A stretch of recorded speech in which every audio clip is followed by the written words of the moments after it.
রাজধানীর আরও বেশ কয়েকটি গুরুত্বপূর্ণ লেক রয়েছে, যেগুলো রাজধানীর কয়েকটি গুরুত্বপূর্ণ অংশকে সংযুক্ত করতে পারত।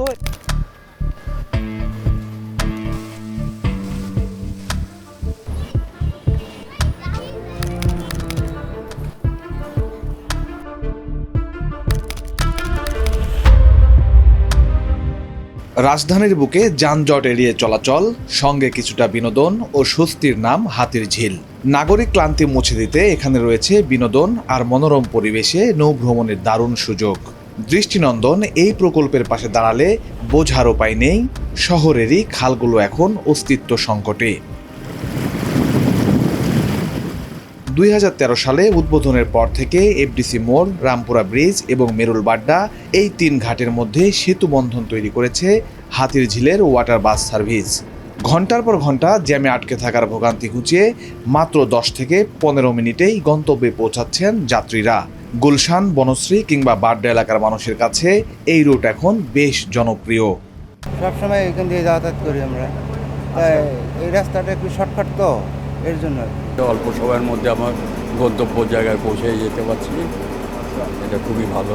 নদীপথে চলার কারণে ওই জ্যামটা আমরা মিনিমাইজ করতে পারি। কিন্তু ঢাকা শহরে তো এরকম জায়গা পাওয়া ভাগ্যের ব্যাপার, কারণ হচ্ছে গিয়ে ঢাকা শহরে কোথাও গাছপালা তেমন নেই। অফিসের সময় যাত্রীদের ভিড় একটু বেশি হয়, সকালের সময় একটু বেশি ভিড় হয়, আর বিকালের সন্ধ্যার সময় যেটা অফিস ছুটি দেয় ওই সময় একটু ভিড়টা বেশি হয়।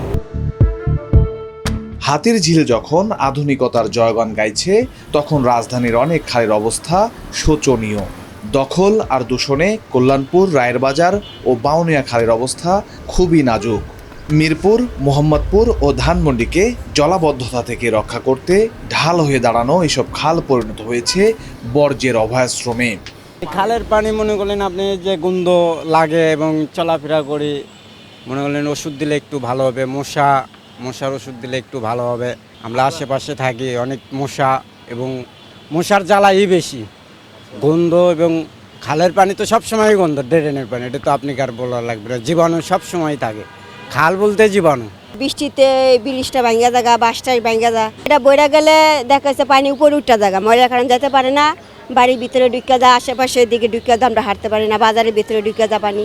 হ্যাঁ, পানিতে না প্রচুর গন্ধ, ট্যানারের এই পানিগুলোর নামে কেমিক্যালে অনেক গন্ধ। এই দিয়ে আইসি পেটটা খুব মুড়াই উঠতে আছে। এগুলো তো ধরেন সিটি কর্পোরেশনের পরিষ্কার করতে আসে না, এই 2 দিন করে এখন আবার আটকে রয়েছে ওই জায়গায়। এই ময়লাতে সিরিয়াস গন্ধ, এতে মশা, ডেঙ্গু, এতে টাইফয়েড, নিউমোনিয়া প্রায় হইতে আছে। এগুলো না আর পরিষ্কার করে না। একাধিক জরিপ ও সিটি কর্পোরেশনের তথ্য অনুযায়ী ঢাকা উত্তর সিটি কর্পোরেশনে প্রায় 30টি এবং দক্ষিণ সিটি কর্পোরেশনে প্রায় 25টি খাল রয়েছে। এর প্রায় সবগুলোই পরিণত হয়েছে ড্রেনে। সঠিক পরিকল্পনা থাকলে মৃতপ্রায় খালগুলোকে যাতায়াত ও বিনোদনের উপযোগী করা সম্ভব বলে জানান নগর পরিকল্পনাবিদরা।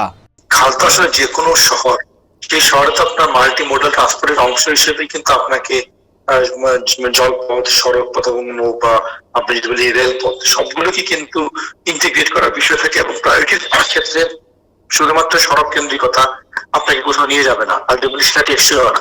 তা আমাদের যে সম্ভাবনাগুলো ছিল, আমাদের তো ঐতিহাসিক ভাবে আমাদের নৌ নির্ভর বা আমাদের বালিপথ নির্ভর আমাদের নেটওয়ার্ক ছিল, সেটাতে আমরা যাতায়াত বা যাত্রী পরিবহন এবং আমরা সেটা মালামাল পরিবহন দুটোর ক্ষেত্রে আমরা বিভিন্নভাবে কাজে লাগিয়েছিলাম।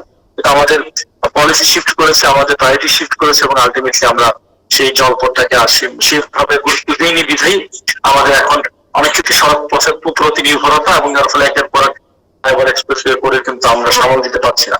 এই জন্য অবশ্যই আমাদের চিন্তা করা উচিত যে পানিপথের যে সম্ভাবনাগুলো আছে সেটা শুধুমাত্র যাত্রী কেন্দ্রিক না, যাত্রী প্লাস মালামাল দুটার ক্ষেত্রে আমাদের এক্সপ্লোর করা দরকার।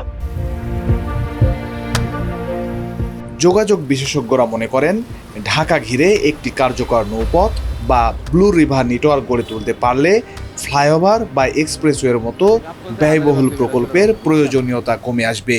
ঢাকা শহর একটা ম্যাচিউরড সিটি হয়ে গেছে। আপনি চাইলেও এই শহরের মধ্যে এখন নতুন করে যে 10 কিলোমিটার রাস্তা বানাবেন, সেই সম্ভাবনাটা একেবারে নাই বলে আমি মনে করি।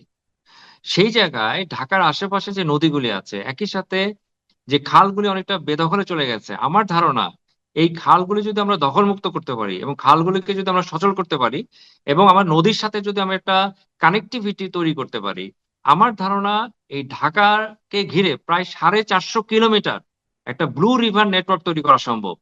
যেখানে আমরা 10 কিলোমিটার নতুন রাস্তা বানাতে পারছি না, সেখানে এই নদীকে কেন্দ্র করে এবং খালগুলিকে যদি রিভাইভ করা যায়, 450 কিলোমিটার আমার একটা নেটওয়ার্ক তৈরি করা সম্ভব।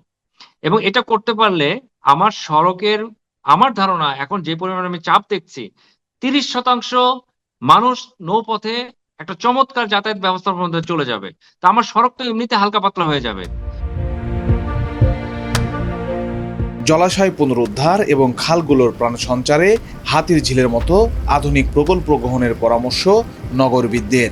তাদের মতে খালের উন্নয়নে সরকার উদ্যোগী হলে রাজধানীতে যানজটের পাশাপাশি কমবে জলাবদ্ধতাও।